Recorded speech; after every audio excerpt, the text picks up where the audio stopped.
Blake's Buzz Live. Hate less, read comics. It's Blake's Buzz Live. Buzz, buzz, babies.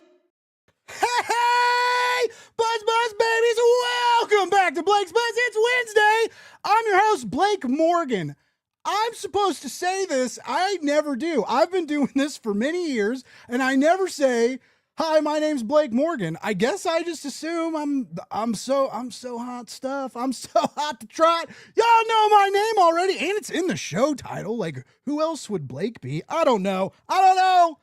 Them's the rules, though. I'm Blake Morgan. That ain't changing. I love hot dogs. I don't know if you guys knew that about me. We got a really cool show tonight. Couple really cool, amazing creators to talk about some awesome comic books. One of which was new to me, and I'm very, very, very excited to talk about because it was, dare I say, devilishly amazing. I'll say that. I'll say it was a devilish delight. I'll say that too. I'll just keep doing lame devilish puns all night. Anyways, all right, we got a lot to get to. So let's start off with tonight's show is hosted by the EXP and sponsored by Michael Gecko Adams, who's got a new series from Keenspot, Hero, to keep up with what he's got going on. And trust me, folks, you want to keep up with what he's got going on, get on over to geckoadams.com and tell your shops to put Hero on your pull list. It's a great all ages title with amazing art and wonderful laughs. If for some reason your shop can't get it, get on over to the link in the description, click it, and check it out. You can order it from the Keenspot shop. Speaking of, all the books we talk about tonight will have links in the description for you to easily find, including the amazing one we're going to talk about with our wonderful guests later. Next up, I'd also like to mention another campaign I'm working on. Will Allred's crossover division is returning with its 8th issue, and we've got a killer Tula Lote cover. Hank and Hector are coming up against Sherlock Holmes in this issue, but it won't be your normal literary romp along Baker Street. No. Will keeps it exciting, and this issue's going to be amazing. We're working on the pre-launch page right now. Click that link, sign up, make it so that I look good, and that we have a really amazing Kickstarter launch. That'd be great. And last up but not least, we just wrapped up the Shaolin Nun. She's funded, good to go, but late pledges are enabled. So if you missed out on some of the epic kung fu action, you can still support indie comics. Just click the link, check it out. I don't know if y'all have checked out that hot new book, Narco, by my buddy Doug Wagner. He had some wonderful things to say about this book. He said, all the soul of old school kung fu with a modern bite and a whole lot of heart. Writer of one of the hottest comics on shelves right now is telling me to buy a book. I'd buy it. Just saying. Yeah. All right. Should we bring out some guests? Should we talk about some comics? I think we should. First up, he's been here a couple times before, and he's always got something going on, something exciting up his sleeve. He's created Overflow, Gumshoe City, Lights in the Sky, and a personal favorite of mine, Haunted House, a love story. He's an amazing illustrator, an amazing designer. Let's get him out here. It's Winston Gambro! Man, that is some energy to match. What's up, buddy? Man, just comics, just comic stuff. Just comics. Thank you for that intro. Always Wow. making awesome comics. I said this and I meant it. I still occasionally think about that Haunted House book, and I'm just like, thank you. Relationship goals, man. Like, I'm 40 and single, and I'm jealous of a house. What'd you do to me, Winston? What did you do to me? You're breaking down my emotional barrier. All right. But things are good. All good. Yes. All good in Winston's Yeah, keep world. him busy, working on comics, living the dream. Awesome. And you're still at Oni, right? Still Yeah, partying with yeah. Oni? I'm Cool. a graphic designer at Oni Press. Very happy there. Get to You, put my stamp on some cool stuff. You know Matt Harding well too, right? Oh yeah. Yeah, he's good people. Yes, Y'all are doing some real cool stuff over there at Oni. It's exciting. Is it an exciting place to work? Is it cool? Yeah, absolutely. Like, you're gonna be like, no, Blake, it's terrible. No. Like, we get new projects in like every week where I'm just like, oh yeah, I want to work on that one. Oh, I want to work on that one. Nice. Similar to like the press emails I get. I'm like, oh, I want to read that one. Oh, I got to get this. So yeah, very cool. Exciting what y'all are doing there. All right, we got one more guest to bring out, and then we're gonna really start. We're gonna really get down to the comic grind and talk about the wild, wonderful road of Kickstarter and indie comics. Next up, we've got another returning favorite. You may have heard of some of his books, Canto, Killer Queens, Rain, and recently he's been writing the mother buzzing Ghostbusters at IDW. My goodness, let's get him out here. The multiple Eisner and GLAAD Award nominated writer, it's David Booher! Wow, chill out back there, guys. Jesus! Oh my God! My beating heart. I I might have a heart attack. I might. This intro went so hard. I loved it. I was like, I'm either possessed by a demon or exorcised at this point. I love it. I'm in.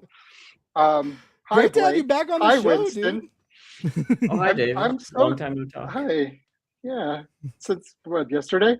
I'm so happy to be here. I'm so happy to talk about what's going on. I'm so happy to talk about Malloch. I'm so happy, honestly, to talk about hot dogs. I did not know that was on the agenda, and it really just elevated this entire experience for me to just I'm glad you mentioned 11 that, out of David. 10. Because I too think hot dogs elevate the experience, and that's why I eat them on the air now. Why not? I do 3 or 4 Is that a dogs prop? tonight. Is that a prop hot dog? We're eating dogs live, baby! Oh, it's an ASMR channel now. I have mustard all over me. Oh my God! All right, You're not Usually I getting take that a on bite word when you guys are balloon. talking. All right, let's hit the comments real. I need to eat this food. This is I haven't thought this I know. through yet. I don't know if you realize this. This is my surprised face. All right.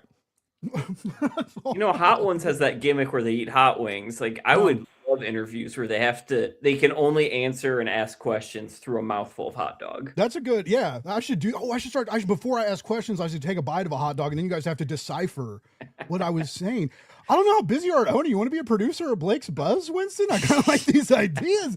I can't pay, but I'm a nice guy. Pay with exposure. I pay in my love of indie comics. Those Costco hot dogs are pretty cheap, dude. You can They are. pay with those. They're cheap and wonderful. They are I'm eating Sam's Club hot dogs right now. They're pretty close, pretty similar, but I do think the Costco dog is the superior dog. All right, real quick, got to say hi to some people in the chat. The chat's popping. Hey, everybody live, thanks for tuning in. We got Free Surf Pigs. Let's go, baby. Happy to see you. Oh, it's Mr. Tommy. Tommy premiered his show last night. It was super fun. Y'all should follow him. Wave Blue World's Tyler. What's up? We all know. Oh, thanks, buddy. I'm glad you guys know me. Those are not hot dogs. I don't know what you saw, Brainy, but I was definitely eating a hot dog. Elijah says hi. Thanks for tuning in.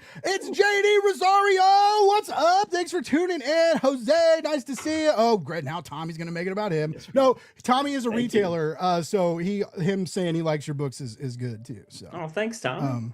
not saying anything about Oh, yeah. Canto He's amazing. or Ghostbusters though, Tommy, aren't we? Still no Ghost. Wow, Tommy. There might be a world in which our Winston and my endeavors overlap professionally beyond Malloch. I will just say that. We do got some Canto love in the chat. One of it is so good. It's such the first time I got to interview you came on the show. You were doing you did the horror one shot with Drew, and then but we talked Canto a little bit because I was working at the old job. We helped you do the SDCC covers at Metal. Oh, nice. Studios. Yeah. So, anyways, that was like another life ago, like 4 years ago. It's crazy. If everybody follows my Instagram and Canto Comic Instagram, every Friday we are posting a teaser for something coming for SDCC for Canto, which I cannot tell you anything more other than what's been revealed so far. But every Friday at 9 a.m. Pacific, 12 p.m.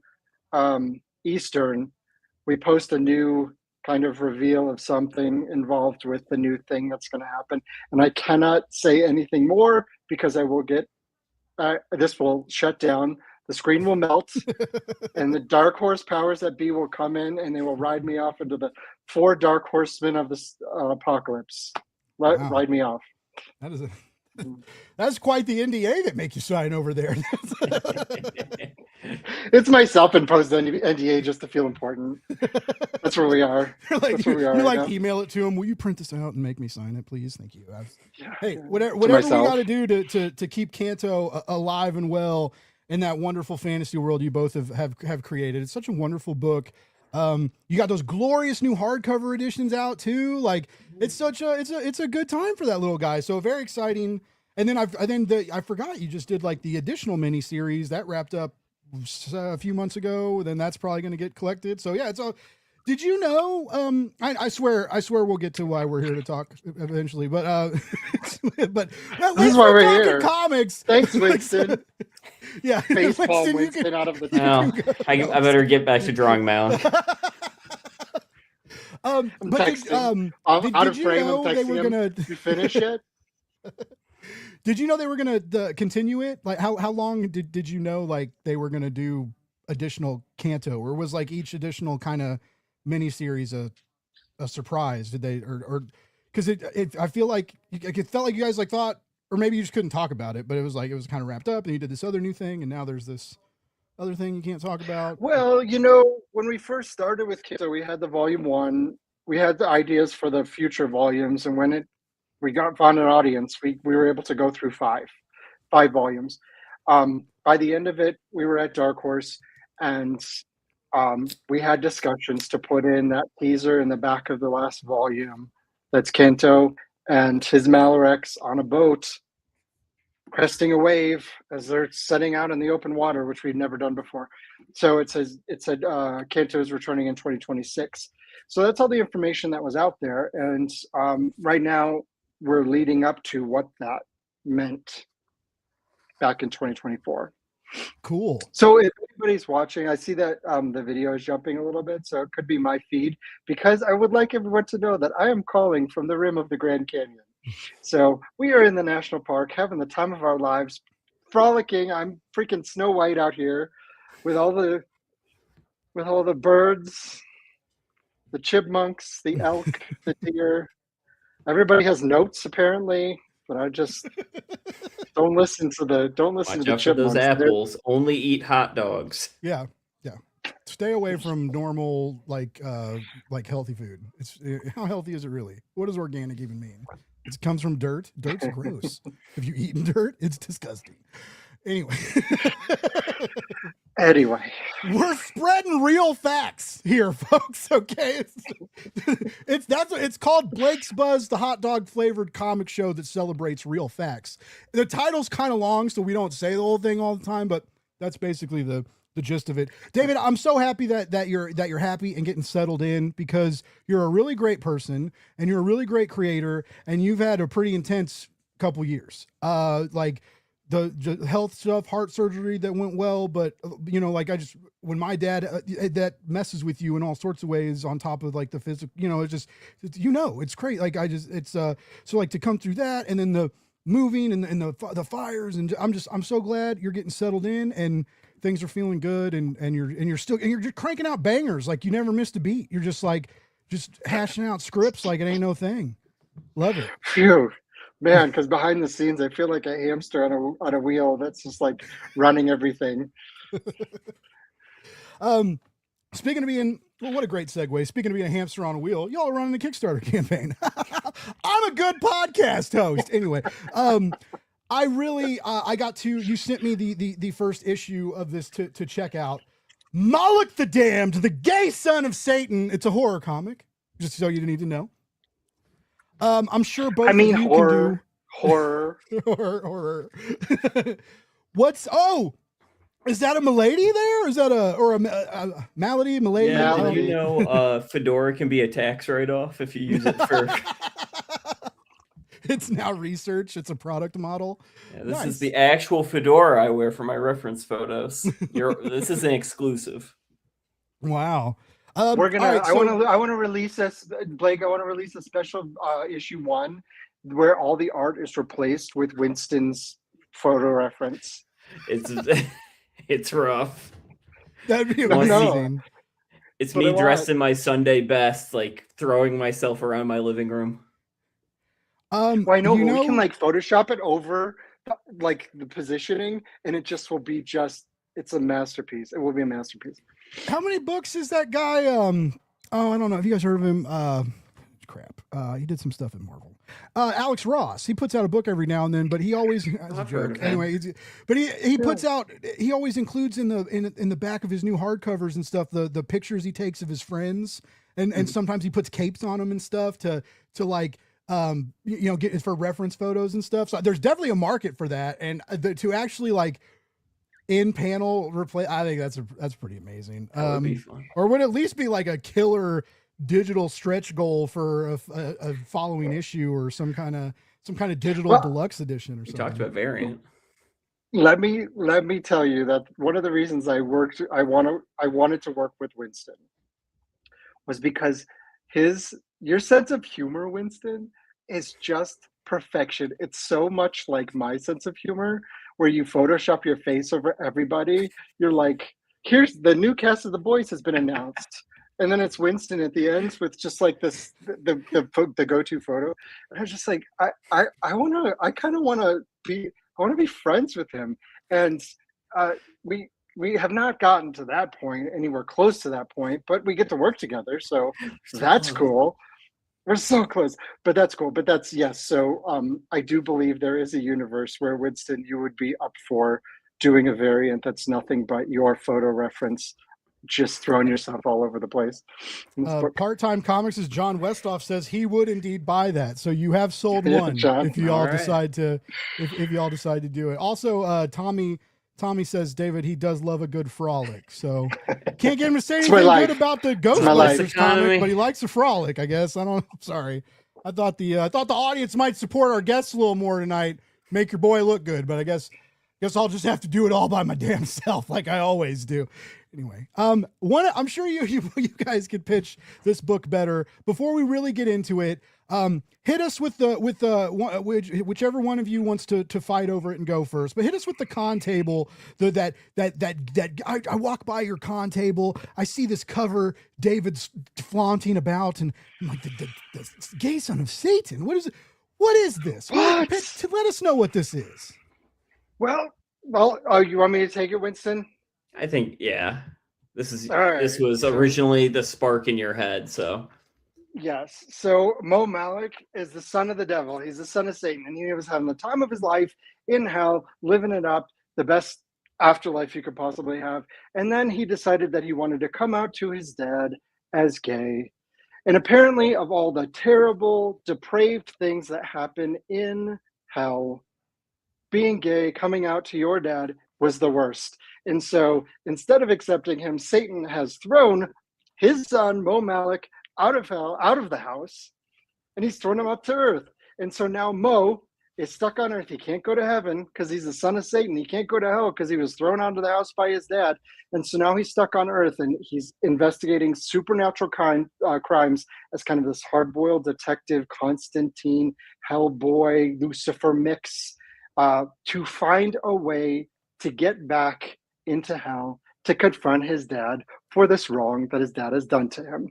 And in this journey, he has a bunch of these friends with him. He's got Malady, who says her name is Milady. She was an imp in the lair of hell where she tortured pedophiles and child abusers, and she looks like she came out of Steamboat Willie because she thought that was the funniest way to torture child abusers. We've got Egan right here, who's the steampunk beach ball, and he makes a bunch of gadgets for Moe Malloch to investigate these supernatural crimes. And this is Mrs. Vetusosa, who looks like Jessica Rabbit because she is one of Satan's many ex-wives and kind of a stepmom to Moe Malloch. And she looks this way because Satan thought she looked ridiculous. And so she kind of has taken that form to kind of twist the knife for that ex-husband. So yeah, if you dig Constantine, Hellboy, Lucifer, it's kind of wry, it's witty, it's whiskey soaked, it's got a queer angle to it. But honestly, what we're making is something really cool with some mixed styles, and there's some real heart to it. You wouldn't think this has heart, but it really kind of does. I won't spoil it. even though it was the first issue, but that end of the first issue, that cliffhanger, that big page, oh goodness, It rips your heart out. You're kind of like, this is fun. Like that in a comic in a hot minute, right? Like that was a good like low level gut punch, but that also emotionally fulfilling.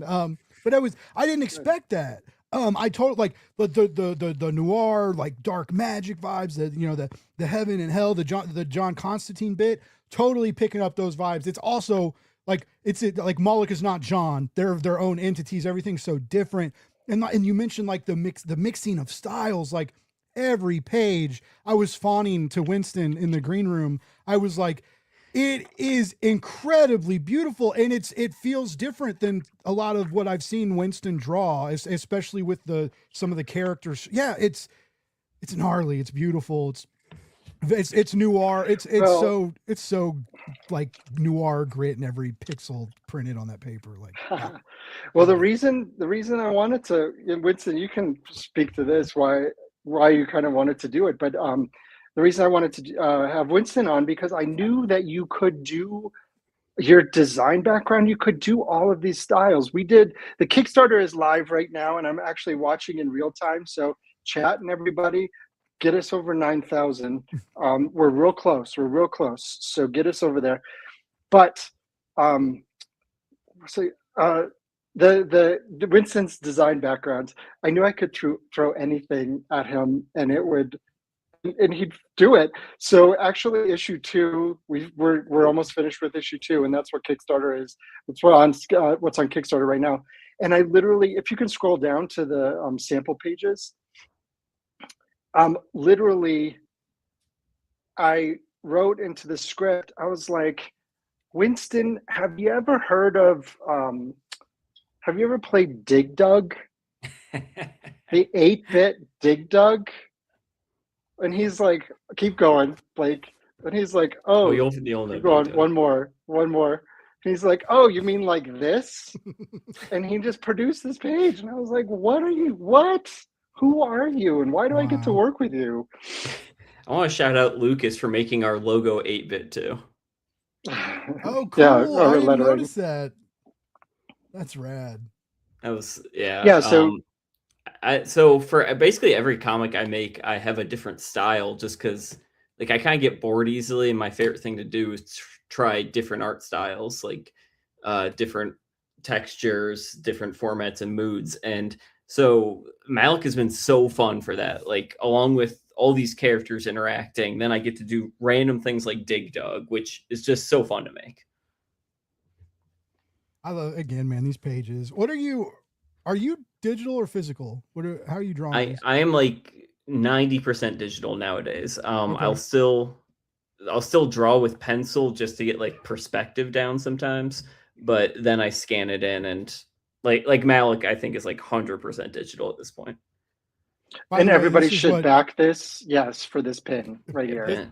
This is what inspired tonight's title. It was Satan's favorite hot dog is tonight's episode. I saw this and I was like, oh, there we go.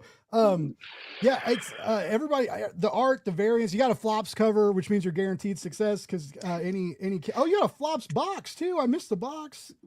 I love it. This is the number one cover for flops. But we also, there's still, you can get all these covers, I think, in this campaign. We still have a few left over. We got the Malloch, the Famous Monsters of Filmland cover, which I absolutely adore, from Chris Anderson, who's doing American Caper. And then we have the Trish Forstner, Trish is phenomenal. She did the Nintendo. It's so obvious. I haven't seen her draw anything other than animals in such a long time. To come out with a pinup cover with Trish, that is rad. That's so cool. Yeah, and it's a Who Framed Roger Rabbit tribute cover. So those are all available. Trish did another cover for something.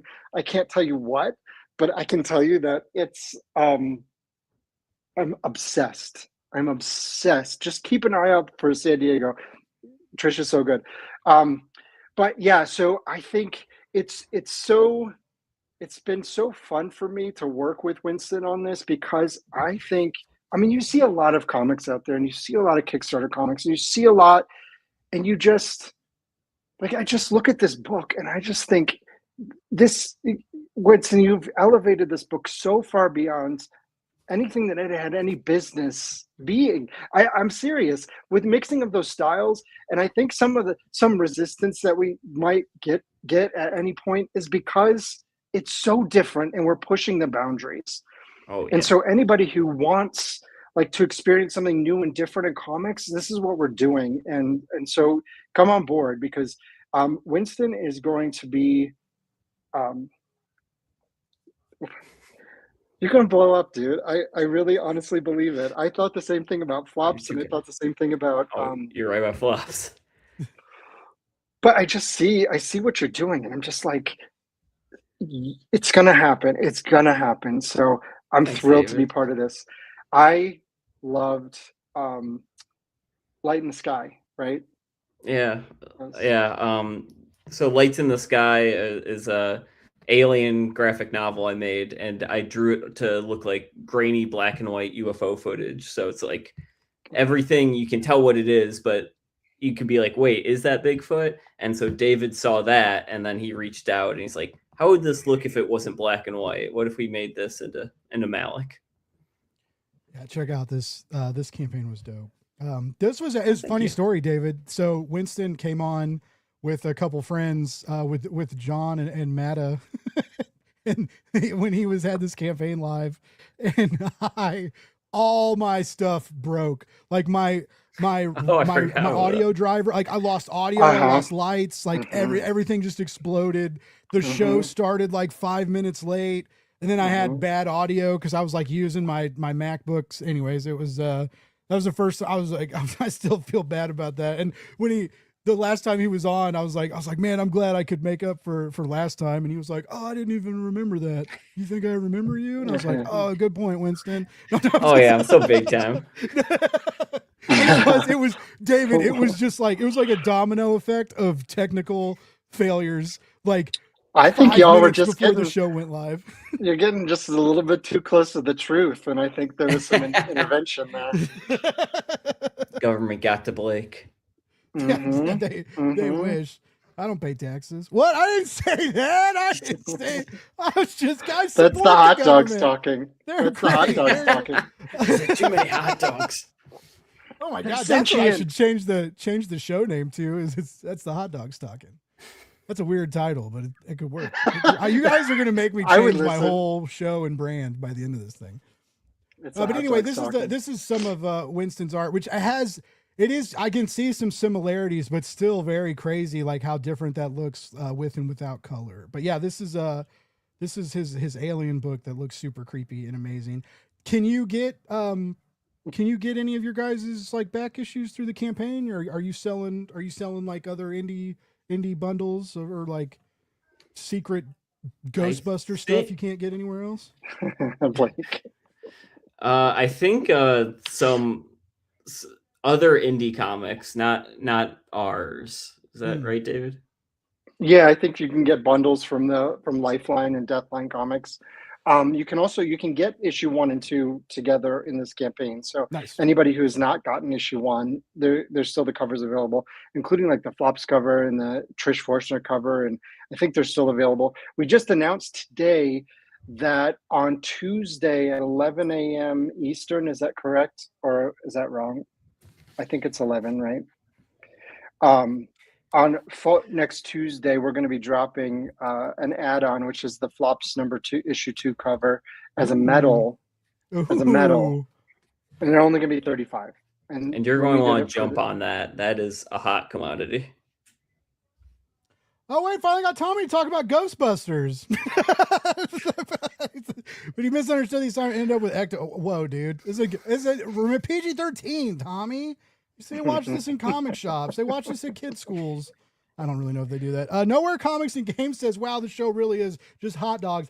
Hot dogs. We try to switch it up sometimes, but I'm so mad. I haven't eaten dinner yet. I know, and I wish we each had hot dogs to just raise up into frame. I'd really fuck up a hot dog right now. Here you go, David. Take a bite. Oh God, it's turning into Blake's OnlyFans. This is getting weird. Blake's. You can do the plane. Here it comes. Meow. All right. When We're I heard you adults. say that, all I heard, Winston, was Blake's only fans. That was it. Showing I his hot did dog all at the right. camera. I did, a long time. I used to drink on the live streams. I quit drinking a couple years ago. I didn't do anything. I fell asleep at my sister's wedding, which was embarrassing, but I didn't like do anything bad or hurt anyone, but I kind of got tired of it and took a break and then liked it. Anyways, I used to get real drunk on the streams, and I think that might be where the hot dogs. I've been trying to figure out where the hot dog stuff came from. But I can't believe you don't know the origin. This is so weird. I see, because my brand just evolved and took over. But there was a joke a long time ago where I said I was going to start an OnlyFans, and it was going to be me just in my underwear watching Attack on Titans eating hot dogs. And I don't like, it was a joke. And then I think that's where it happened. It never did happen. There is no There's still place you can time. watch me. Can I eat hot dogs. ask just a quick clarification? So was it you eating hot dogs, or was it the Attack on Titans eating hot dogs? It was me eating like a reaction video of me eating hot dogs while watching, because you couldn't show Attack on Titan for copyright reasons. I wouldn't want to watch that show while I eat, especially meat. Everybody said that. They were like, the Meat. most bothersome part of that is just thinking about eating while watching that show. And I was like, which was funny because anytime, I work a lot and I'm always at the desk. And so, usually when I eat, I queue up something to watch. So when I was watching Attack on Titan, I was usually eating dinner or so, it was just cause that's a lot of people give me gruff. That's why I listen to dub, because it's I play on my phone a lot, for one, cause I have an attention span of a butterfly, but it's very hard to eat and read subtitles and figure out what's going on. So anyways, yeah. Whatever show I'm watching has to be, I have to understand it without looking at it here, because my drawing tablet is here. I've tried to watch the latest season of One Piece 3 times and realized they don't have dubs. And I'm like, well, I have to learn Japanese if I'm following this. That's funny. David, are you an anime guy? You like the cartoons? Gosh, how do I answer this? Fake nerd. I have not dove into anime. I think I might favorite even anime get is delayed the real for this. Ghostbusters. Yeah, the extreme That's good. Ghostbusters, late 90s. Oh, No, I might even get filleted for this because I actually wrote some Avatar, and so that's about as far as I get into that kind of the anime style. In fact, I don't know if I ever really jump into it, because I used to watch a lot of Adult Swim on Cartoon Network, and on Saturdays they would do all the fun shows, and then we would go to anime, and I'd be like, off as fast as possible. It's like My Hero Academia and Inuyasha and all these other ones. We're just like, what's on next? that's funny. I love it. I started with manga. I've always liked anime because I grew up with Adult Swim too, and I was obsessed with Gundam Wing, and that's where my fascination with giant robots came in. And then I stumbled into Neon Genesis Evangelion, and that still messes me up if I think about it for too long, right? Which it's supposed to do, but I started getting back into manga, or I got into manga in the last couple years, and I really, really dig reading the manga and then watching it, because the script is usually real tight and they usually don't change much, but it's just cool seeing some of the fights and the scenes and the deaths animated In color. And in color too. Yeah. It's just it's very entrancing, and it doesn't feel like reading the same thing twice or watching the same thing twice. Really, you notice new things. But anyway, I really, really enjoy that, and I've been doing that. I'm starting to do that. I'm caught up in Invincible, but I've started to read it. That's also cool because it's also pretty tight with the script, and it's just seeing it in one medium and then seeing it evolve into another, and I don't know, it's very interesting. So yeah, I'm sorry you don't like that stuff. I guess we won't talk about it anymore. Well, no. It's not that I don't like it. I don't have a lot of experience with it, and in fact, give I you did shit. I know, and I got a little bit of the bug. Maybe we went to Japan in the fall, and we went to the manga museum in gosh, I want to say Tokyo, I think. And it's all these different floors, and it's just as the history of manga. And one of the displays they had was this really cool room where you walked in, and there were these kind of sort of sheets hanging down in kind of cube format, and there was nothing on the outside. But you could step inside, and the 4 sides that you could look at were 4 pages from classic like manga. Oh, that's cool. And so you could just, because you fully experience it when you go inside there. And so I feel like if somebody could, Blake, if you could just come over and like set up my house Build with you the a 4 manga panel library curtains, yeah, like a museum, then I really would be into kind of following along and doing and catching up. We've come Thanks. a long way. Appreciate you. I went from designing Kickstarters to designing like Full on narrative manga inspired installations. pictures. Yeah. What a renaissance man. Yeah, Love it won't look as good as the museum did. I guarantee it. Like that is take my rad, though. sheets. Yeah. It's fine. We'll get the cheap ones on Amazon. We won't get the expensive ones.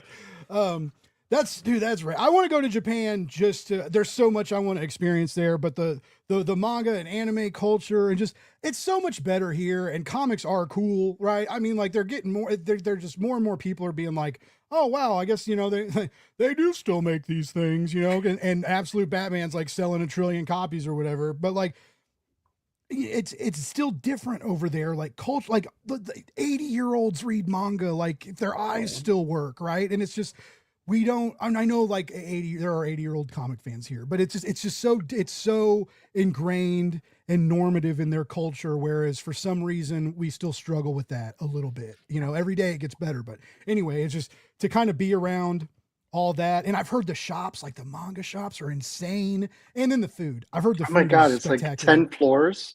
There's a whole manga district, Akihabara in Tokyo. And I mean, that's like the like pop culture, retro video games and all kinds of other stuff. But they have, we went through like 10 floors. My poor husband, who's right here in this room listening to me, he was like floor 7. He's like, can we just where's the elevator? Can we go back down? I'd rather do the claw machines. See one more floor of manga. I'd rather get another plastic thing. Win another plastic. No, that's actually me. Are you good? I can't ever get anything out of a claw machine. Can you work those Nothing things? will make you feel better about yourself when you win the claw machine. It does not matter how many yen you put into that machine. That plushie of Pikachu might have cost you $400, but it's worth the pride of that Pikachu falling through that chute, you holding it up like you just severed the head of your enemy, rub it in the face of the 8-year-old who's standing next to you, who spent $450 and still hasn't gotten their Pikachu. Just like, suck it. See you, loser. Suck it, Ash. I got Pikachu right here. I caught them all. So. Maybe you should ask your parents for more allowance. Yeah. It didn't go down quite like that, but I did win 2 tiny things for my niece and nephew, and I was like, if they don't appreciate this, then I'm keeping the toy. I'm getting rid of the kids. Hand-eye coordination is an important skill, folks. Remember that. That's a great point. I'm really glad you brought that up. It actually, they're way better than the claw machines, like the casual claw machines you might see in the States. Really? They're totally rigged. Yeah, no. And these ones, the claws are actually firm enough.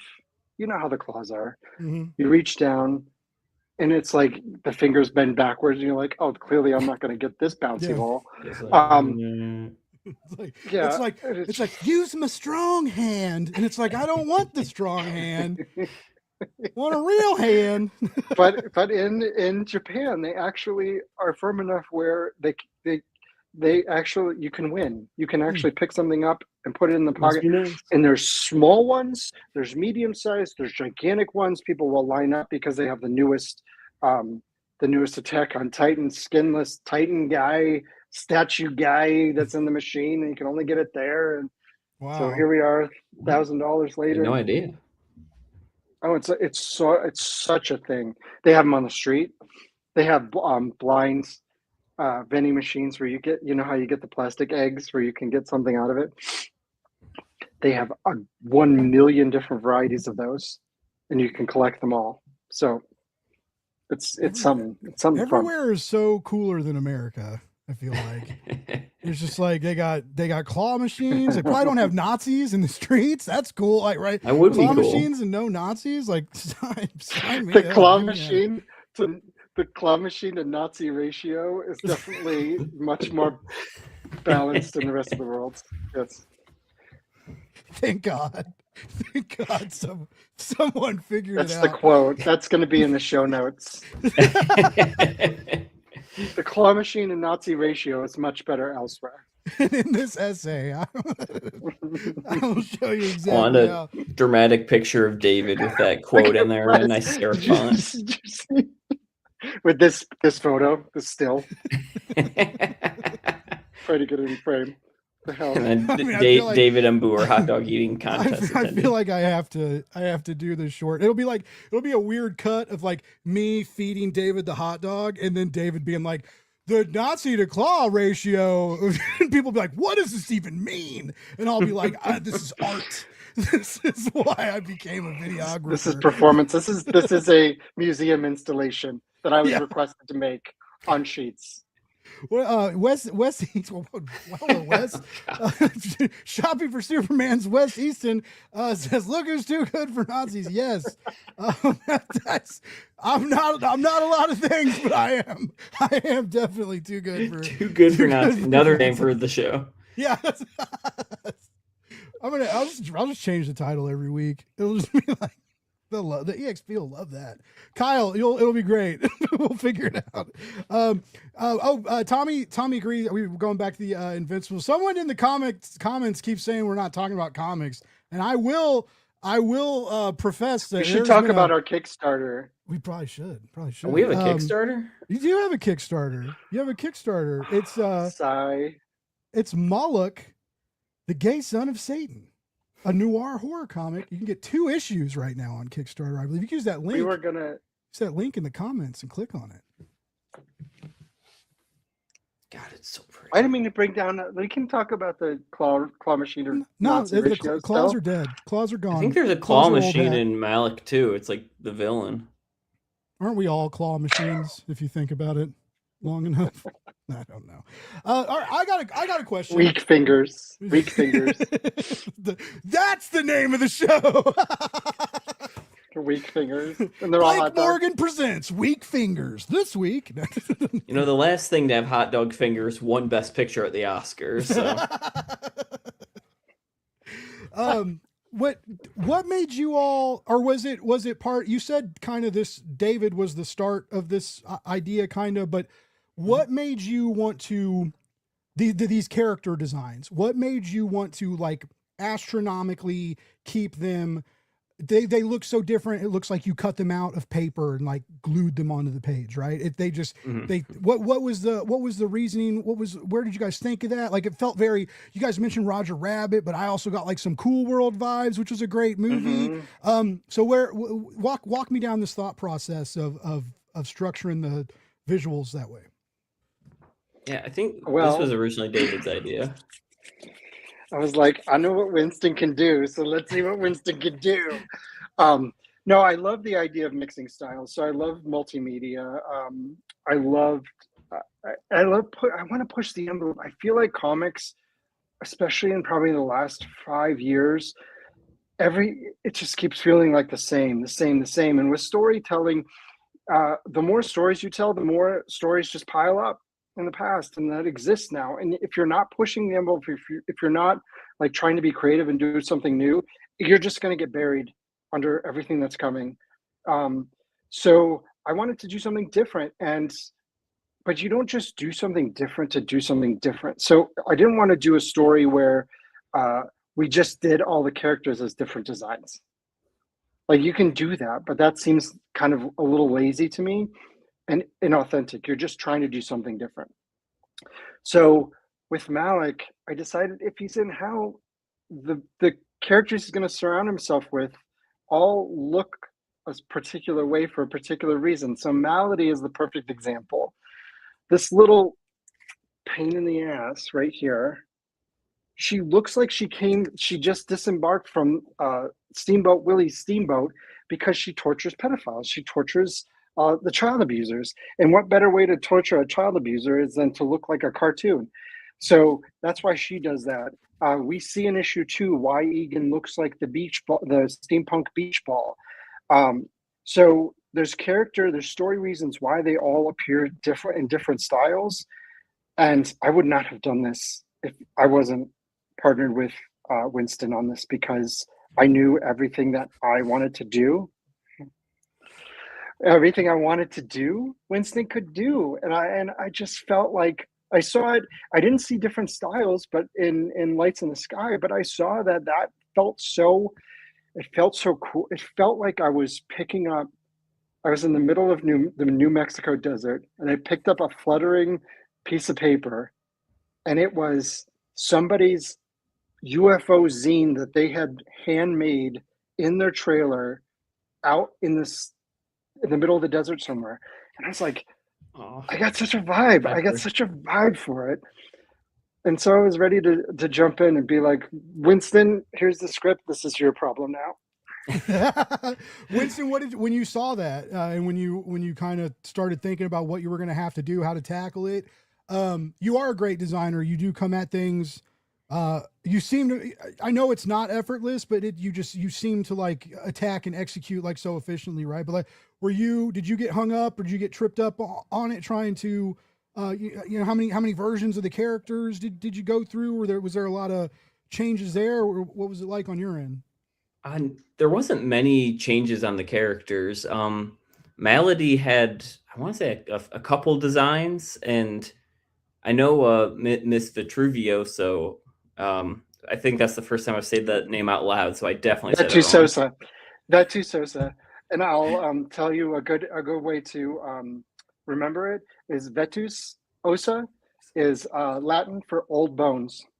Oh, so her name is Vetusosa, and her real form is not Cool World Jessica Rabbit, which we will hopefully see. So Miss Vetuosa definitely had a couple of designs, but not nearly as much as you might think. And basically, when I got this premise, like I love mixing up my styles. I think the most entertaining thing for me is to just try something new visually. And so the idea that basically every page I get to do that, like getting stuff like that Dig Dug intro, I'm like, oh, this is so up my alley. I get to use tools that I'm familiar with, but make something that I've never done before. And that is just the coolest thing in comics for me.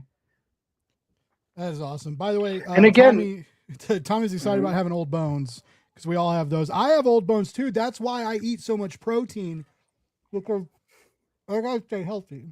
David, I didn't mean to interrupt you. What were you about to say? No, just keep eating your hot dog. You're having the time of your life over there. I don't want to interrupt.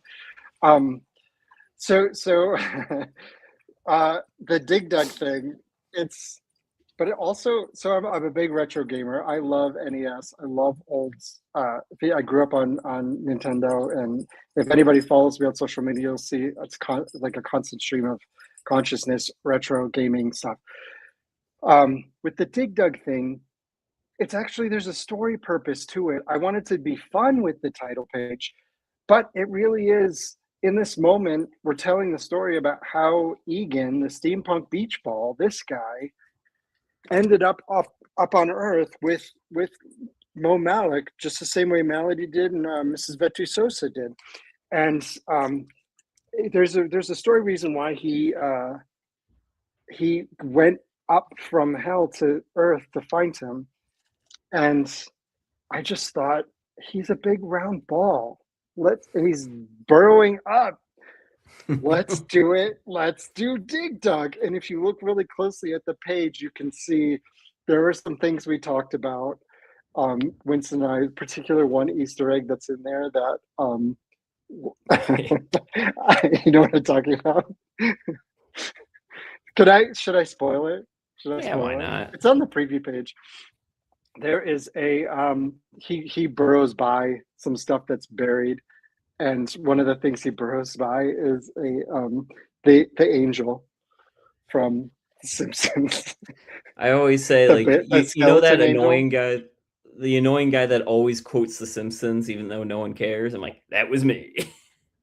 And so when he's like, we should put the Remember the skeleton episode? angel in there. I'm Remember like, yeah, we should. So there it is. That's Lisa Simpson's fossilized angel right there in the fourth layer as you get down to hell. Prepare for the end of high prices. End of high prices. Blake, you're on mute. I remember the first time I did a podcast. Yeah, it's hard. It's hard. You gotta. It's hard out here. I'm just gonna say it for middle-aged white podcasters. There's no hard. I'm not gonna. Another say name that. for That's the a lie. show. There's a lie. A middle-aged white podcast. It's a very niche another audience. I don't middle-aged- think. We're getting. Are this there is definitely- a lot of middle-aged white podcasters? You might They be the are. only one. It's pretty heavy on the Nazis right now. We need to get back to the claw. We need to rebalance to the claw. We need to get back to the claw. We always have Yeah. to get back to the claw. But you guys feel like you're having so much fun on this together. The Easter eggs, and then just like David like smiling and glowing when he was like talking about the things that he was like thinking about having you pull off in the script. Like very, very cool. I love how much faith you both have like in each other's abilities. Creative teams like. There always has to be some kind of vibe for it to work, right? It's just like, but not all the time. I feel like not all the time is like people are having a lot of fun with it, especially probably in the more so in the direct market when the deadlines are a lot more intense and things are also fast paced and not as like, close knit and intimate in a way. Right. But you guys are spending time on this. You're exploring different options, different narrative aspects, and it's all coming together. Absolutely. Like I'm for real. That first issue, it like got me. I haven't read a lot of comics lately. I read if it's for work. I read stuff for work. I read stuff to prep for the show, but I don't have a lot of time. I've been playing video games. Sorry. But like, I just haven't read. Me too. Pardon me, gamer. I haven't, but this like that first issue was like, I got that like, yeah, this is why I like reading comics. They're fucking awesome. High praise. Thank you. Well, this is why I like reading comics. No, really appreciate that because this is also, one of the things that we're really pushing against with this series is, it's not the capes and tights that we see in the shops, and it's not just the same thing. Even like indie publishers, I do feel like it's pushing the envelope, and that's what excites me. But it also it's a heavy lift. So folks who are listening to the podcast, or if you listen after it's posted, after we're live, just throw some support behind this book and indie comics and Kickstarter comics and things and creators who are out there. I feel like I how do I say this? I feel like I've had a great time in comics, and I've gotten to do things like, Blake, I don't know that you've even mentioned it yet, but I wrote some Ghostbusters. But I've gotten to write Ghostbusters.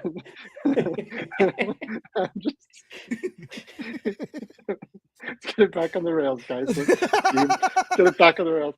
No, I've been able to write some really great stuff. So Ghostbusters, Dungeons and Dragons, Avatar. I've got some things that are coming out this year. Firefly. I wrote Ghostbusters. And carving out the Encanto and Killer Queens and some of the creator-owned stuff that I got to do. I've gotten to carve a lane into comics where I've been able to build hopefully an audience that allows us to do something like Malloch, where it really is, it's an allegory, it's a satire about, I thought about if a kid comes out to their parents, what's the worst possible thing? What's the worst possible scenario for that kid? And it's getting thrown out of the house. And what's worse than that? It's if your parents are themselves the worst people, and somehow you coming out to them was worse than that. And then I took it one level deeper, and I was like, who's the worst possible person that has ever existed? Like, worst possible entity. It's like, oh my God, it's Satan. So what if Satan has a line in that fiery red sand in hell, and it's coming out?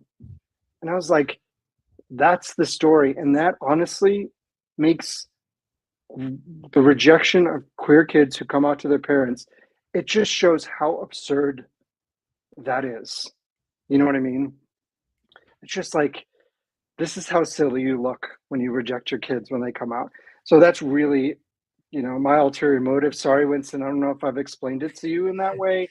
And if you're quitting after this, I get it. Oh man, Blake, you just got an exclusive. Malloch's getting a new artist for number 3. No, I had no idea that was the origin. That's beautiful. I mean, it really is. It's just a satire about how absurd it is to to raise a kid and then reject them because your judgment. And I don't want to spoil.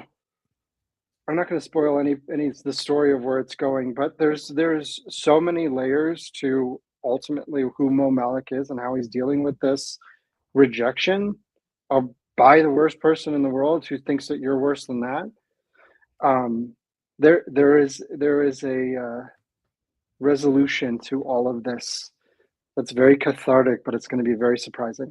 Wow. We got Tommy's really connecting with this in the chat. He's talking about how beautiful this explanation is, but Tommy says he has a trans kid and that their mom kind of disappeared. So he gets that. It boggles my mind. Okay. Like, I don't understand how people can have an old dog and ditch it. Right. Or I don't like, I love like they're part of the family. I cannot imagine having a child, like part of your genetics, like, and to look them in the face, because it's not like these conversations happen over emails and texts, like these happen in the home, and to like look these people in the face and say, I don't want you in my life. I don't know who you are. You're not mine. Like, look how much time and energy I just spent raising you, and suddenly somehow it's the expectations. I think parents have parents who set expectations of what their children are going to be are always going to be disappointed. Not because you set benchmarks, like my child's going to be a genius or my child's going to be the star athlete or Division 1A.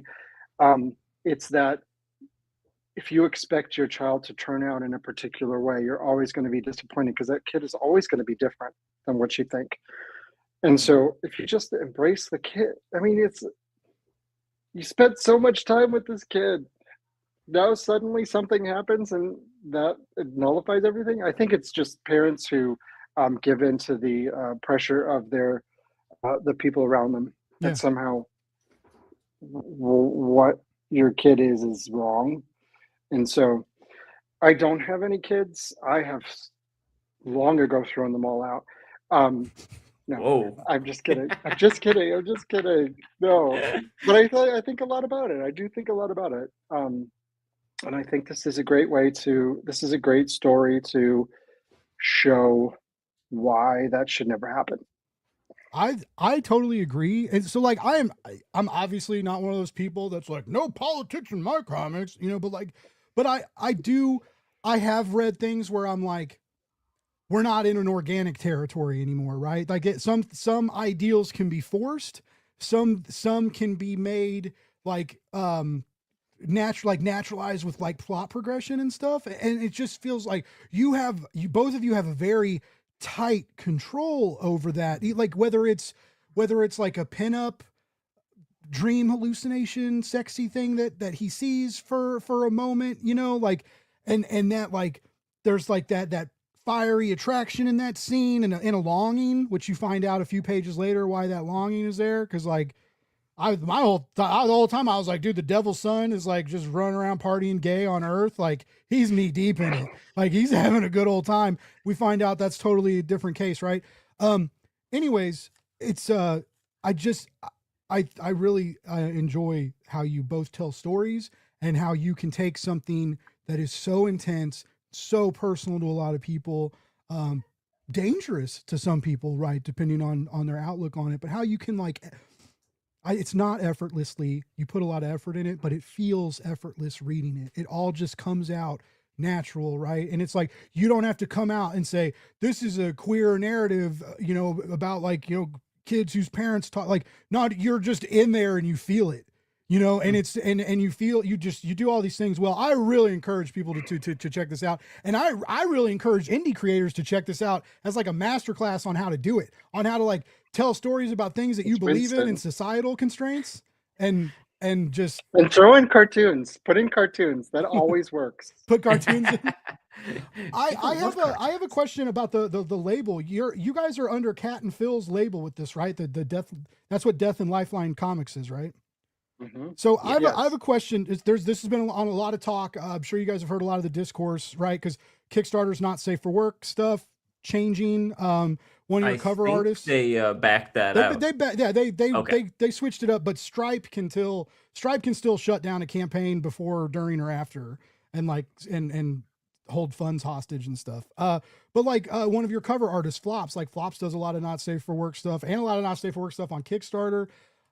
I've been worried because it feels Stripe is notoriously conservative, like everybody knows this, and you know, just paranoid me thinking like with all the book bans and just the way this country has been rolling down a hill, right?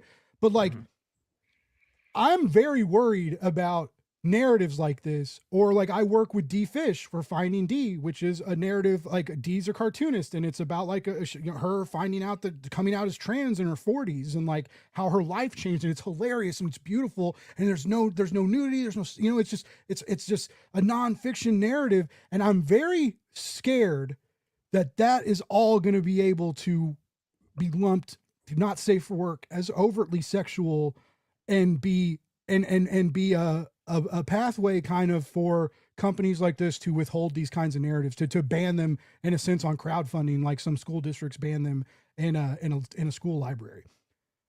What do you guys have any thoughts on that, or what you think is going on? I had not even thought about it until right. I liked Blake. I liked you better when you were just eating hot dogs. I'm sorry.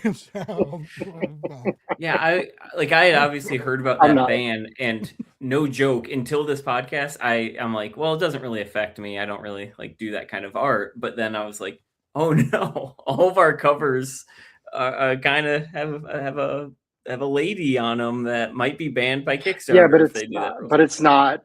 I mean, we're not.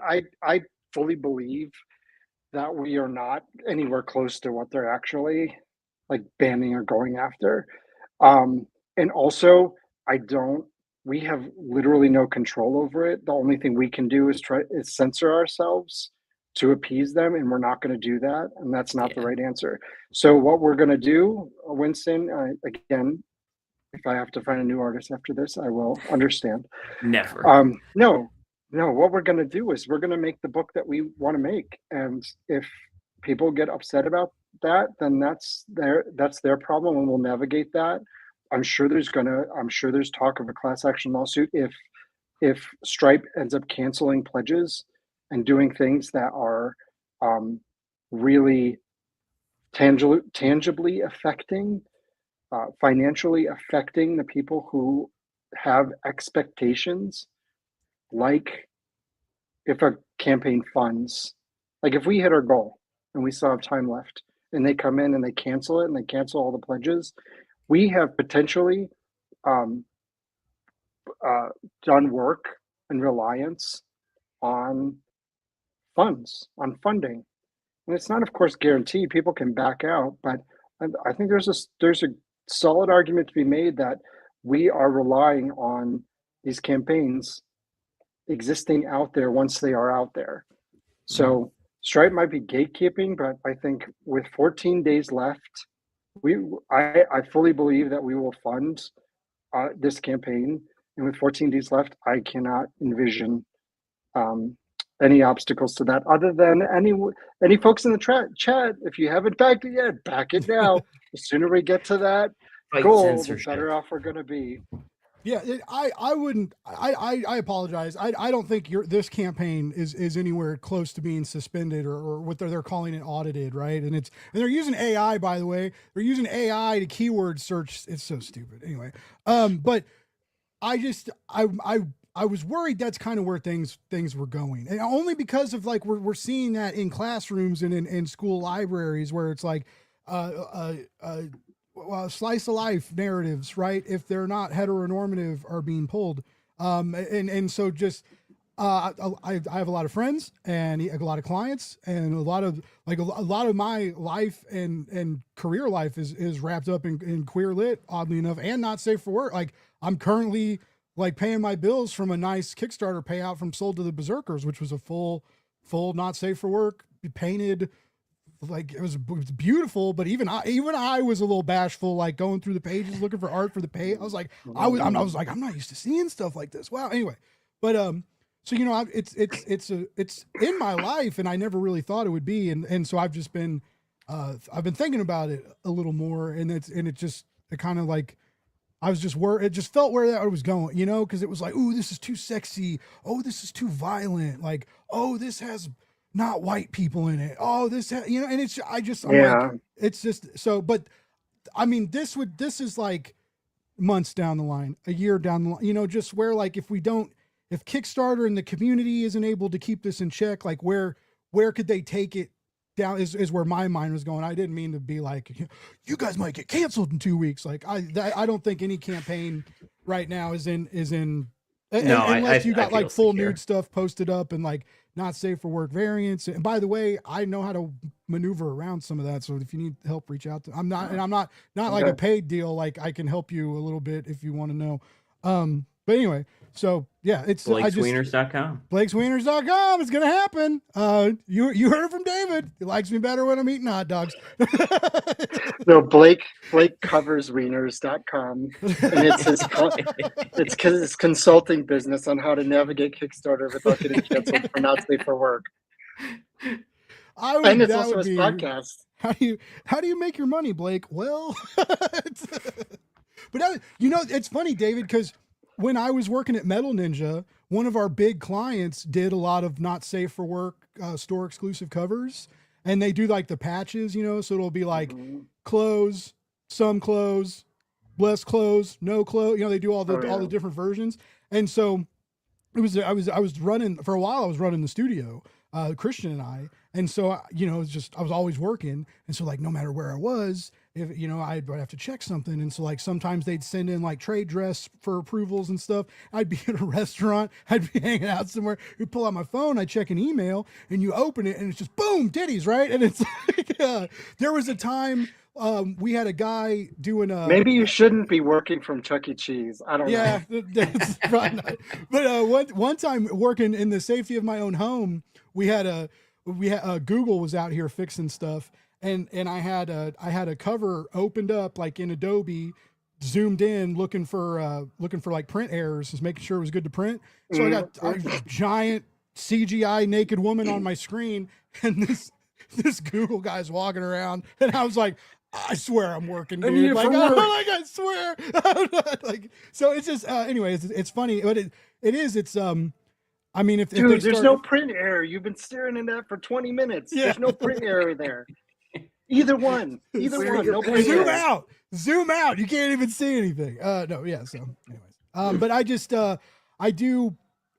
used to think it was kind of silly, you know, but there are a lot of talented creators and a lot of good people in the not safe for work territory. And so a lot of people like that stuff. And if you like it, you should have a right to, you know, support it and read it. And if the creators are good at making it, they should have a right to make it. You know, and if you create a platform like Kickstarter that is so broad, right? And then you start gatekeeping, that's when it gets into real trouble, because what is the alternative to Kickstarter? I know there are other brands out there that have crowdfunding platforms, but when you say you're at a con. This has been my experience. When I'm in a con and I say, oh, it's on Kickstarter, every single person I say it's on Kickstarter knows what that means. Yeah, that's my experience too. It's on Soup, or it's on what's the other one? Backer Kit, or any of these other ones. They're like, people know it, but not 100. You capture 100% of not understanding when you say Kickstarter. So when you have that big of a platform, and then you start saying, well, we're only going to allow some books on here. Obviously you have to have some parameters, because you don't want to, harm to children or anything like that, books with those kind of things. But I think if there's a structure where there's a system where, like, I don't know. We're not going to solve it in the next 10 minutes. So there's got to be structures that they can put in place that can, if the problem is really exposing folks to not safe for work stuff that they don't want to be exposed to in circumstances where it's not convenient for them, there are structures to put in place. And if Kickstarter does not go down that road of putting structures in place, then we know that there's a different motive behind it. It's not just creating a structure that addresses the problem. There's something else going on. Yeah, already, Tommy, and I heard about this on a live stream, but the Zoop is coming. I can't remember what it's called. It might be Poos. Is it? Am I wrong? Did they reverse their name, and that's the name of their new? I apologize if I'm wrong, but it's I hope it's not Poos. But it's literally like it's going to be a not safe for work only platform. There's the two O's, then titties icons.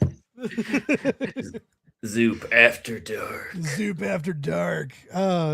What is real? That just reminded me of like being a kid and like the like Real Sex on HBO and like staying up too late, or like watching that USA channel and like watching the late night commercials and phone sex. Oh man, I mean, back when problems weren't real and you were just trying to get a little glimpse on TV late at night, hiding from your parents, before like real problems happened, bills and all sorts of crazy stuff. Back when life was just life was power. It was all claws, no Nazis. Yeah, all claws, no Nazis. Seeing a butt every now and then. It's pretty good. It's pretty good time.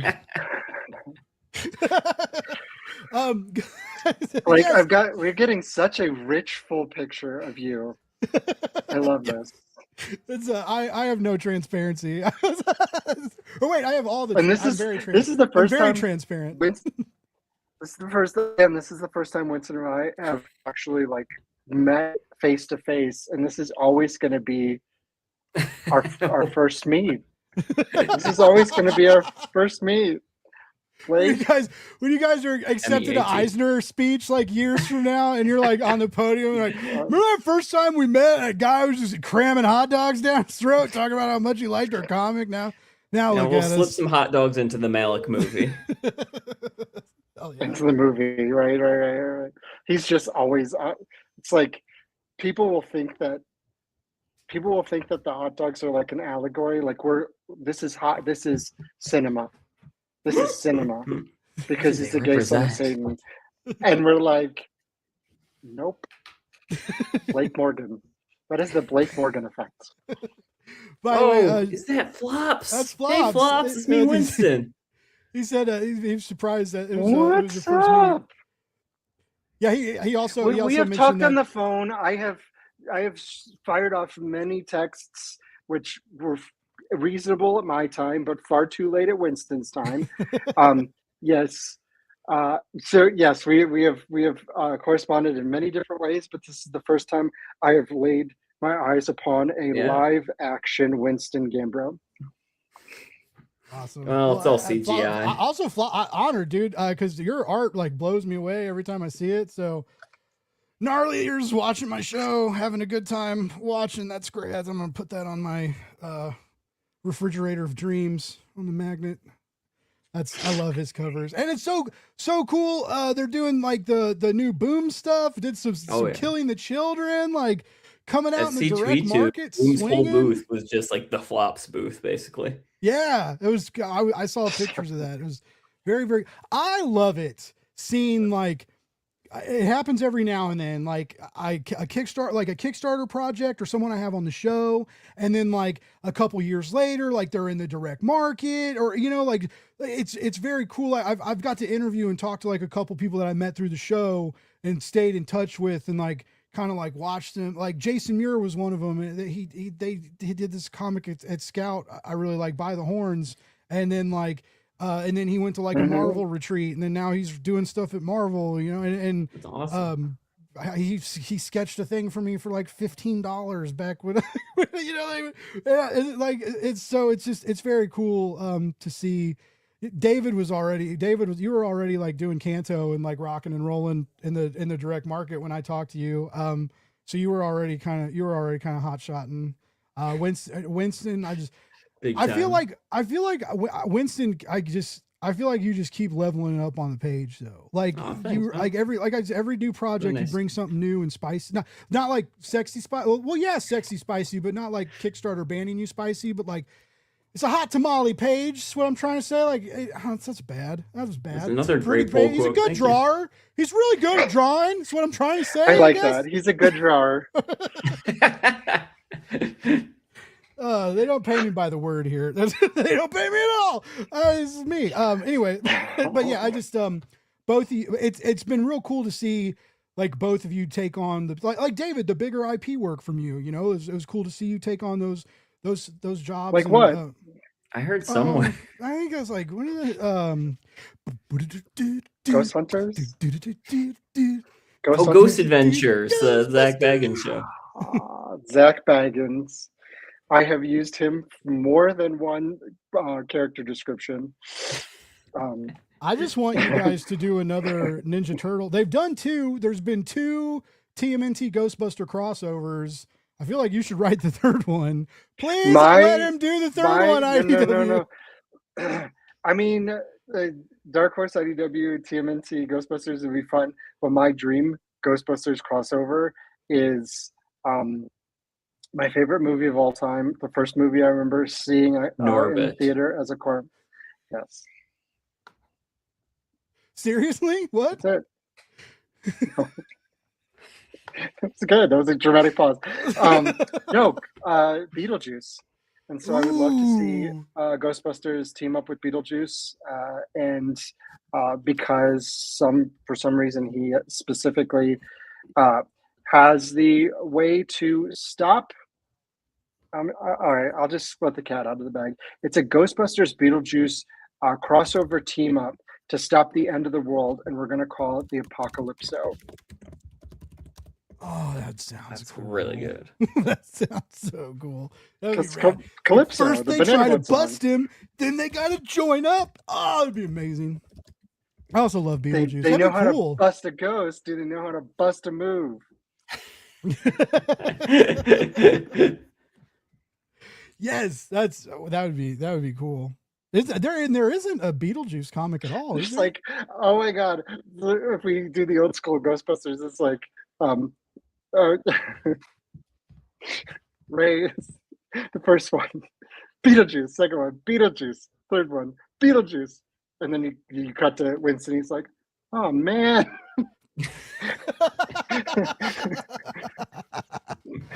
Oh, that's so good. Writes itself. That's so good. Bustin makes me feel good. Can't. Bad Prophet. Every time I sign a Ghostbusters comic, I ask one question: Is this for an adult or for a kid? For an adult, for a kid, I say I ain't afraid of no ghost. For an adult, I definitely write Bustin makes you feel good. That's why you're writing Ghostbusters. The no better creator for the job. I love it. That's awesome. I would like another Ninja Turtle crossover with him. I wouldn't mind a Beetlejuice. We'll do a 3-issue triple crossover between TMNT. Oh my God. The Canto crossover that we've always wished for is a 3-issue series where it's Canto, TMNT, and Usagi, and Drew does one issue. Kevin illustrates one issue, and Stan Sakai illustrates one issue, and it's like them going between the worlds because they have some mission they they've got to accomplish altogether.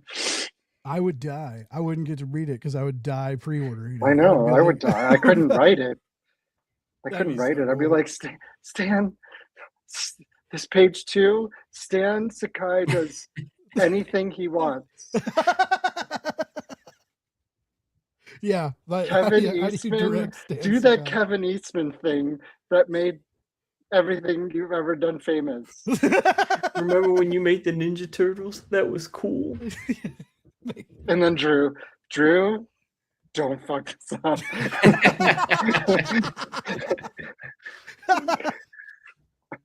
That'd be Drew. That would be a great bonus feature for the deluxe hardcover. The back matter. Script excerpts. Don't fuck It is this a up, miracle. This book got made. Just check out these scripts. Drew. There's the Marvel method, and then there's whatever the hell we did here. David method. There's the Marvel method, there's the DC method, and there's the Panic method. That's amazing. I do know, I know both of you probably have stuff going on outside of the Kickstarter. Just to let everybody know, and a reminder, there's a link in the description that you could click. You could go check out Malloch the Damned. You get both issues. There's some amazing variants and stuff you can check out. 190 backers. Be a part of all those amazing people supporting indie comics on Kickstarter. Look at all those glorious covers you can get right now. Make sure you tune in next Tuesday to get your Flops Metal covers. Yeah, which we're the gonna sell out in seconds. special cover drop. There's 2 weeks left on the campaign, so plenty of time. Over halfway there. You guys are going to do great. Because I'm such a kind and polite, wonderful host, giving, just attractive And handsome. I've got just glowing eyes that just melt into you. This So smooth socially, so slick on the podcast. Just he's really the full package. this is the part where I shut up for once and let both of you mailing lists, websites, anything you got going on, or signings or appearances, stuff coming up, like please let us know like how we can sign up, follow you, support you, spend money outside of this Kickstarter. Winston, would you like to start? Sure. Yeah. Social media. I'm just Winston Gambro everywhere. I got a weird name, so it was easy to get a handle for everything. Then if you wanted to check out Lights in the Skies, we talked about gumroad.com/Winston Gambro is my shop. Everything comes with a free doodle in it. And then I've got my dystopian thriller webtoon. It's about a secret American town that's actually a bunker deep under the earth and holds all these secrets. It's Severance meets Archie. It is a webtoon that is kind of doing well, called A Safe Place to Live. Oh, It's yeah. so great, and you're so huge. Like, you are viral, which is honestly pretty bad news if you're inside a bunker under the ground. Worst place to get a cough. Yeah, Because it's all you echoey, can- or yeah. why is it bad Like- to get a cough in a bunker? I don't know. You're not invited to the apocalypse. Sorry. Because I'm gonna die soon because I eat too many hot dogs. That checks out. I'm not gonna make it. It's fine. On that note, David, where do we find you at? Armageddon is invite only. I'm sorry. You can find me on Instagram at David M. Booher. That's where I'm most active. You can find me on Substack, which I've kind of been dabbling over there. I'm just under my name there. You can find me on Kickstarter. Have we mentioned the Kickstarter? Because that would be ideal. I just wrote a story for Avatar: The Last Airbender. That's going to be an Avatar Legends from Dark Horse. You can get the Kanto hardcovers from Dark Horse. We're cooking on some big new Kanto stuff that's going to be announced at San Diego Comic-Con, including some fabulous exclusives that we're going to be we have on our own, just us, nobody else, which would be great. Yeah, and then there's some things coming down the road that I am not allowed to talk about. Otherwise, I will get in trouble because someone will report me to the powers that be. We don't want that. Don't want that. But it's always exciting that when good talented people got stuff up their sleeves that they can't talk about yet. It's good to have exciting stuff to look forward to in comics and in general, just in life. Oh my God! And also, can I just add that I did my directorial debut?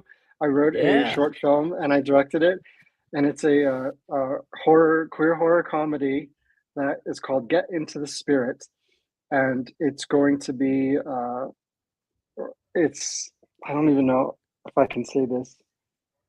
Anyway, we're still in post, but we got some really exciting news last week that I haven't shared yet with anybody. So we are cooking on that one. You can find it on you can find me on IMDb, and hopefully we will be going down that road and doing more, making more movies, because why not? Cool. That sounds very exciting. I kind of remember you. Did you post like some set photos or like you messing around on set like a couple times like in the last few? Yeah. Cool, man. Yeah. That's exciting. That's again, I'm real glad the exciting good stuff's hitting you, because I know you had a hard few months, and so I'm real happy for you. And again, appreciate that. Again, it's crazy how because I can't, like, just dealing with life stuff, like it adds up when you least expect it. And comics is so weird because sometimes it moves so damn slow until they're ready, and then you don't have any time at all, and everything you do has to be perfect. You have no time, and it has to be perfect. And so you took all that in stride, and you kept telling great stories, even with other stuff going on. And I don't think everybody can do that, David. I know for a fact they can't. Blake, so. No, they can't. They definitely can't. Just kidding. Just trust me. What you see out front, there's a lot. It's like it's like the iceberg, right? I keep thinking of the cartoon where somebody drew an actual Godzilla and how long their legs would have to be to walk on them.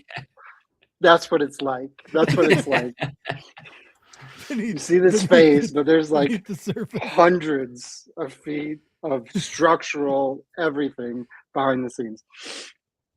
Well, whatever's making it work. I keep that sauce going in the kitchen, baby, because it's working. I'm happy for you, and I'm happy. Like, I'm just stoked to read your new stuff. You're a good writer. I like reading your stuff, so keep doing it. Thanks, man. Winston, keep drawing. David, keep writing. I've kept you guys. I try to keep this to a tight hour. We're coming up on 90 minutes. I'm obviously real good at that. It's a now that we're wrapping up our tight hour.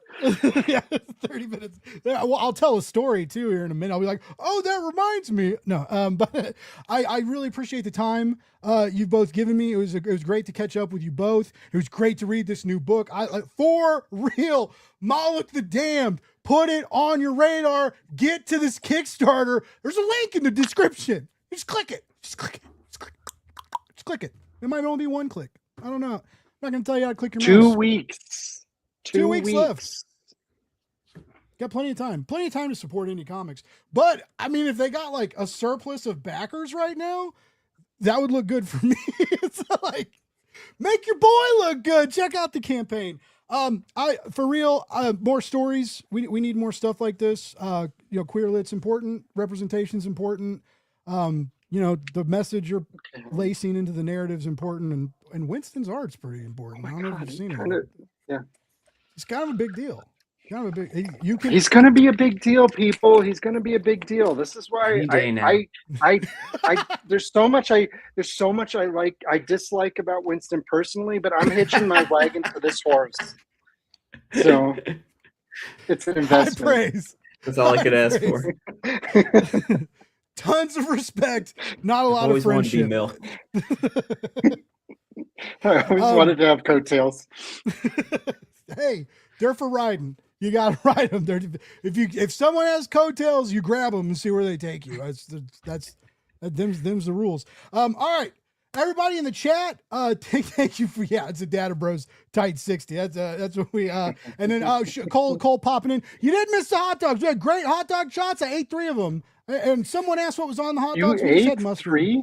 I ate 3 hot dogs tonight. Yeah, and 1 for lunch. I also missed that. Which means it was a 4 hot dog day for me. I thought it was the same hot dog. Me too. No, it was I ate 3 hot dogs. Wow. Now I'm really mad. There's 3 of us on this chat. And you're Wow. like, Yeah, kind of selfish. okay, let's go. That's Why didn't you that's mail us hot dogs? That's the vibe. I forgot when Winston sent the message like, "Is this happening?" I forgot to get your addresses and send hot dogs. That's a Steve Orlando thing. He does like Steve Orlando sent me food one time. It was pretty cool. Whoa. And I was like, I made it. sent me a Jersey ham. I made amazing breakfast sandwiches. Anyway, I told you I would accidentally tell another story trying to end the show. It's so funny you said that because Steve just gave us a pull quote from Malloch. I saw that's what reminded me. So yes, so Steve is really the hero of this podcast right now. He is. Steve Orlando is a hero, and still probably for like recently married, still living that honeymoon life, probably having a great old time. Steve, I hope you're watching. He watches it sometimes. He's on it every now and then. Oh, he's blocked you long ago. He told me. So everybody knows. He's like, I sent that fucker ham and blocked him. The ham? You didn't get the message with the ham? We will carry on your well wishes. Guys, this was so much fun. Like again, I really appreciate it. I wish you both the best. I hope the last 2 weeks of your campaign goes seamless. I hope you make a lot of money. I hope you get into stretch goal territory and unlock some great stuff. Everybody that tuned into the chat, you know I love you. Thank you so much for tuning in and listening to me rant week to week. I don't know why, but I sure appreciate it. And thanks for watching me at Hot Dogs. I didn't know that's where we'd be in 2026, but that's where we are. Times are changing. Hot dogs are getting scarfed. Comics are getting made. We will be back next Wednesday. Love more, hate less, read books, baby. I love you. Support indie comics. And good night.